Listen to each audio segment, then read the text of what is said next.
मुकेश कुमार सिंह जी, मुंबई से। महाराज जी, मैं ईश्वर की इच्छा के सामने पूर्ण समर्पण कर फल की कामना से मुक्त हो जाना चाहता हूँ। बार बार कहता हूँ कि हे ईश्वर, जो तुम्हारी मर्जी, लेकिन परिणाम यदि विपरीत आता है तो मन उदास सा हो जाता है। सोचने लगता हूँ कि काश ऐसा हो जाता या ऐसा हो जाता। महाराज जी, पूर्ण समर्पण में कमी है या कमी है? पूर्ण समर्पण में कमी है। शरीर, मन, वाणी और अहंकार से जब भगवान की शरण में हो जाया जाता है, उनका हर विधान मंगल में लगने लगता है। प्रतिकूल से प्रतिकूल परिस्थिति में भी आनंद का अनुभव होता है, हार में भी जीत का अनुभव होता है, दुख में भी सुख का अनुभव होता है। भगवान आनंद समुद्र है। तो उनके विधान में हमारा मन राजी हो गया, तब शरणागति पूर्ण मानी जाएगी। जोई जोई प्यारो करे, सोई मोहि भावे। मेरे प्यारे करते हैं वही मुझे अच्छा लगता है। इसके लिए भजन करो, खूब नाम जप करो। अंतःकरण पवित्र होगा तो भगवान की शरणागति पूर्ण होगी। मलिन अंतःकरण वस्तु व्यक्ति का आश्रय लेता है, परिस्थिति का आश्रय लेता है, वो संशय कर बैठेगा। और अगर पूर्ण समर्पण है तो आगे बड़ी कृपा है, बड़ी कृपा है भगवान की।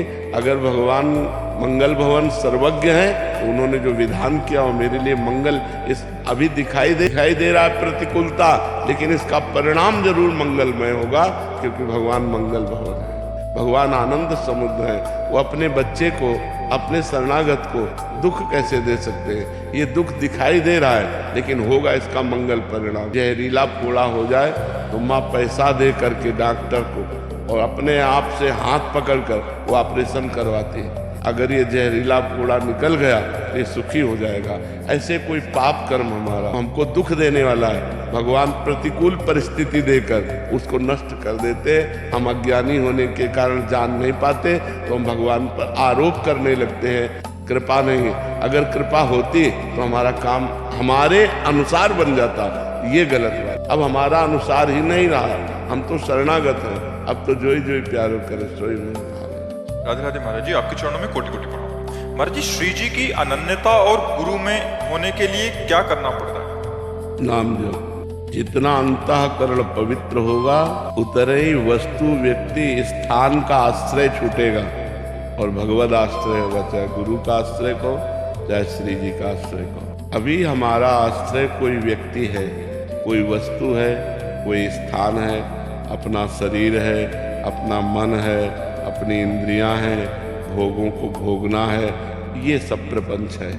जैसे जैसे हम भजन करते हैं हमारा हृदय निर्मल होने लगता है। निर्मल हृदय में वासना नहीं रहती, उपासना जागृत होती है। निर्मल हृदय में वस्तु, व्यक्ति, स्थान का आश्रय नहीं होता, भगवान का आश्रय होता है। इसलिए इष्ट और गुरु में प्रीति चाहने के लिए प्रेम मूल यह नाम है। खूब नाम जप करो, भगवान की लीला कथा सुनो, भगवान के चरणों का चिंतन करो, उनके आश्रित हो तो वही श्री जी से भी प्रेम करा देंगे और वही गुरु जी हैं। भगवान और गुरु दो थोड़ी होते हैं। गुरु साक्षात परब्रह्म, तस्मै श्री गुरुवे नमः। गुरु साक्षात परब्रह्म परमात्मा ही गुरु है, दूसरा कोई गुरु थोड़ी है। जब हम भगवान का भजन करेंगे तभी हमारा मंगल होगा, और कोई उपाय नहीं। भजन के सिवा कोई उपाय नहीं। विनिश्चितम बदामिते नान्यथा बचांश में हरिम भजन्ते नरः वो सागर तरंगते। निश्चित बात यह है, अन्यथा नहीं है, कि जब तक आप भजन नहीं करोगे तब तक आपका मंगल नहीं होने वाला। इसलिए खूब भजन करो, उसी से सब ठीक हो जाएगा। क्या नहीं प्राप्त हो सकता भजन से? जब भगवान अधीन हो जाते हैं, भक्ताधीन मनः पूज्यो, भगवान का एक नाम है भक्त के अधीन हो जाना। तो कैसे भक्त के अधीन हुए? जो निरंतर भगवान का भजन करता रहता है, भगवान उसके अधीन हो जाते हैं। प्रेमाधीन भगवान का नाम।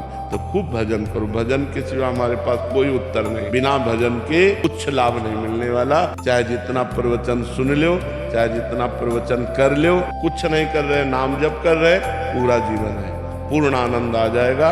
एक दिन देख लेना, सारे दुख मिट जाएंगे। आज भजन की कमी, उपदेश तो बहुत हो रहे हैं, सुन रहे हैं, पर हृदय में आकांक्षा रुपया की है, मान सम्मान की है, भोगों की है, भगवान की थोड़ी है। और नाम जप करने लगो तो इन्हीं से वैराग्य हो जाएगा, भगवान की आकांक्षा जागृत हो जाएगी। बिना भजन के नहीं। भजन सर्वोपरि।